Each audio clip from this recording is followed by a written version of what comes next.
नमस्कार दोस्तों।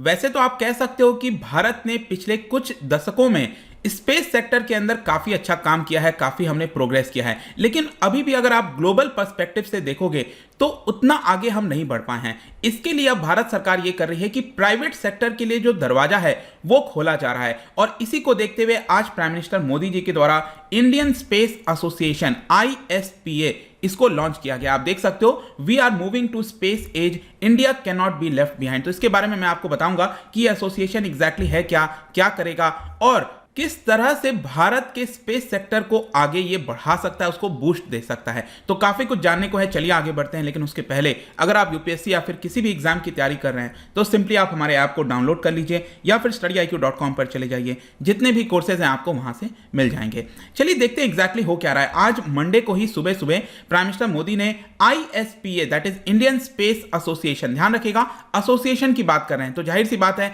जिस तरह से आपने देखा होगा कि अलग अलग इंडस्ट्री में जो बॉडीज होती हैं, जो एसोसिएशन होते हैं, जैसे आपने फिकी के बारे में सुना होगा जो बिजनेसेस को रिप्रेजेंट करते हैं, CII को सुना होगा, वैसे ही स्पेस सेक्टर को रिप्रेजेंट करने के लिए यहां पर जो इंडियन स्पेस एसोसिएशन है उसको लॉन्च किया गया है ताकि पूरे विश्व को यहां पर यूनाइट किया जा सके। इनफैक्ट प्राइम मिनिस्टर मोदी ने अपने स्पीच में बोला कि स्पेस सेक्टर काफी इंपॉर्टेंट रोल प्ले कर सकता है 21st सेंचुरी में, जहां पर विश्व को एक साथ यूनाइट किया जा सके। और इसीलिए यहां पर बताया गया उनके द्वारा कि आत्मनिर्भर भारत जो विजन है उसको देखते हुए भारत को सेल्फ रिलायंट अगर बनना है, क्योंकि अभी भी बहुत सारी ऐसी टेक्नोलॉजीज वगैरह हैं जिसे हमें बाहर से लेना पड़ता है ताकि चीजें यहां पर सही तरीके से चल सकें। तो वो जो एडवांस टेक्नोलॉजी है उसका एरेना भारत के अंदर ओपन करने की कोशिश की जा रही है, प्राइवेट सेक्टर के हाथों में देने की कोशिश की जा रही है ताकि ज्यादा से ज्यादा भारत अपने आप में सेल्फ रिलायंट बन सके। अब क्वेश्चन आता है कि ये ISPA एग्जैक्टली है क्या। जैसा कि मैं आपको बता रहा था कि ISPA it is the premier industry association,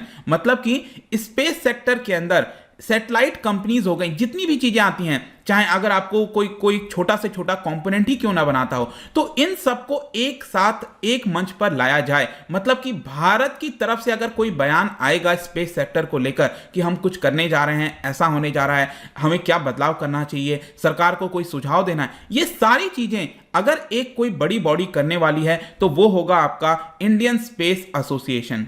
और जैसा कि आप यहां पर भी देख सकते हो, it plans to undertake policy advocacy, किस तरह की भारत सरकार को पॉलिसी बनानी चाहिए, अलग अलग स्टेक होल्डर्स जो हैं उनके साथ किस तरह से जुटना है, इंडियन स्पेस डोमेन के अंदर भारत सरकार, एजेंसीज, प्राइवेट सेक्टर सभी एक साथ चल सकें, इसके लिए यह एसोसिएशन बनाया गया है।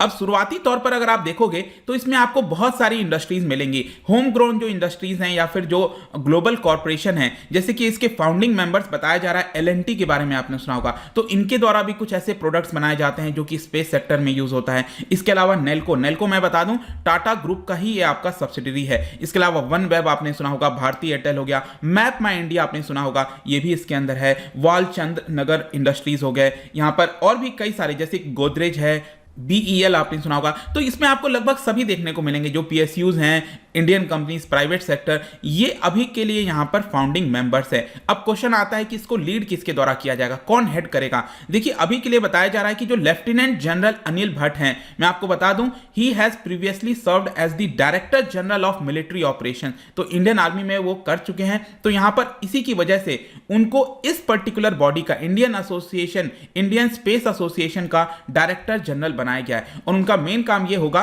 कि जो इंडस्ट्री का इंटरेस्ट है उसको आगे बढ़ाया जाए, स्पेस इंडस्ट्री के अंदर जो बिजनेस अपॉर्चुनिटीज हैं उसको लाया जाए, इसके लिए उनको यहां पर डायरेक्टर जनरल का पद दिया गया है।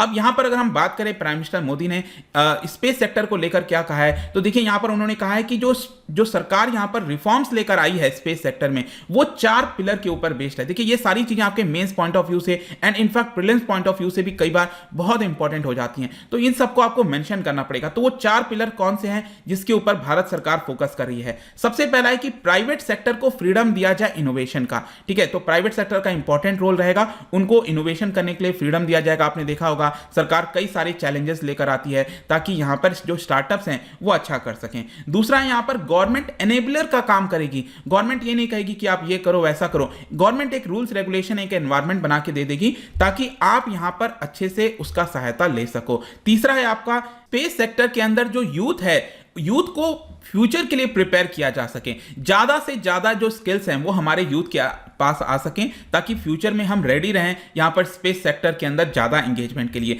और फोर्थ और लास्ट है यहाँ पर, जो कि मैं कहूँगा सबसे इंपॉर्टेंट है, क्योंकि आप कोई भी चीज़ करते हो, चाहे स्पेस सेक्टर हो, कहीं पर भी आप कोई काम कर रहे हो, अल्टीमेटली क्या उसका कोई बेनिफिट कॉमन पीपल को देखने को मिल रहा है कि नहीं, जो आम आदमी है क्या उसको कोई बेनिफिट हो रहा है। अगर नहीं हो रहा है तो वो चीज़ करने का फायदा क्या है। अल्टीमेटली हम ओवरऑल ह्यूमैनिटी के लिए, हम भलाई के लिए जो चीज़ें करते हैं, तो यहाँ पर ये भी इंपॉर्टेंट हो जाती हैं। और इसीलिए आप देखोगे तो यहाँ पर बताया गया है पीएम मोदी के द्वारा कि स्पेस सेक्टर पहले क्या होता था, सिर्फ गवर्नमेंट तक ही सीमित रहता था, लेकिन हमने जो माइंडसेट है वो चेंज करने की कोशिश की है, जो इनोवेशन है इस फील्ड के अंदर वो लाने की कोशिश की है, स्टार्टअप और गवर्नमेंट को एक साथ जोड़ा है। अब क्या होगा कि पहले जिस तरह से लीनियर फंक्शन हुआ करता था, मतलब कि सिर्फ गवर्नमेंट ही करती जाएगी, वो हम नहीं करके प्राइवेट सेक्टर का ध्यान यहां पर लाना चाहते हैं। तो प्राइवेट सेक्टर के ऊपर बहुत ज्यादा इंपॉर्टेंस दिया जा रहा है। जैसे कि यहां पर उनके द्वारा बताया गया कि भारत उन कुछ चुनिंदा देशों में ऐसा है जो कि स्पेस सेक्टर में एक्सपर्टाइज रखता है, जैसे कि लॉन्च व्हीकल हो गया, पीएसएलवी, जीएसएलवी आपने सुना होगा, जो हमारे सैटेलाइट्स हैं,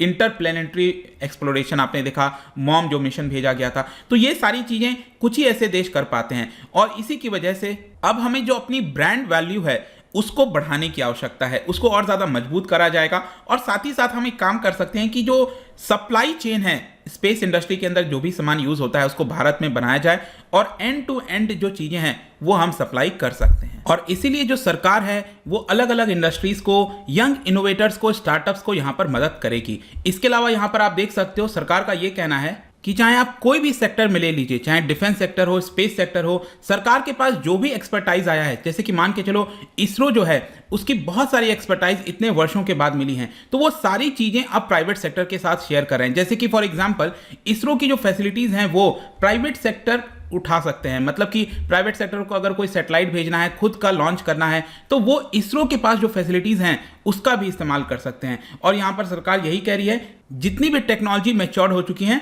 हम उनको प्राइवेट कंपनीज को देने के लिए यहाँ पर तैयार हैं। इसके अलावा जो एक और बहुत इंपॉर्टेंट चीज़ जो कि मैं आपसे कह रहा था कॉमन पीपल के बारे में, आम आदमी के लिए यहाँ पर क्या क्या चीज़ें रहेंगी, जैसे कि आप देख सकते हो जो डेवलपमेंट है स्पेस सेक्टर के अंदर उसका डायरेक्ट फायदा देखने को मिलेगा, चाहे मैपिंग का सिस्टम हो, इमेजिंग हो गया, कनेक्टिविटी हो गया। इसके अलावा जो एंटरप्रेन्योर्स हैं वो यहाँ पर इसका इस्तेमाल कर सकते हैं। एग्रीकल्चर सेक्टर में जो फार्मर्स हैं वो काफ़ी अच्छे से इसका फ़ायदा उठा सकते हैं। चाहे आप कोई वेदर फोरकास्टिंग की बात करिए, डिजास्टर के समय स्पेशली लाइफ्स एंड लाइवलीहुड्स को बचाने में ये काफ़ी हद तक काम आ सकता है। तो ये सैटेलाइट और जो स्पेस सेक्टर है वो भी आपका मदद करेगा। और इसके साथ साथ यहाँ पर प्राइम मिनिस्टर के द्वारा ये भी बोला गया कि जो वुमेन है उनके पार्टिसिपेशन को बढ़ाना बहुत ज़्यादा जरूरी है, तो इसके ऊपर भी फोकस किया जाएगा। और यहाँ पर सरकार जो एक पॉलिसी लेकर आने वाली थी रिमोट सेंसिंग के बारे में। रिमोट सेंसिंग का मतलब होता है कि सैटेलाइट के माध्यम से या फिर जो काफ़ी ऊंचाई पर जो प्लेन्स जाते हैं उनके माध्यम से यहाँ पर जो अर्थ की मैपिंग है वो किया जा सके, तो उसके लिए एक पॉलिसीज़ वगैरह जल्दी सरकार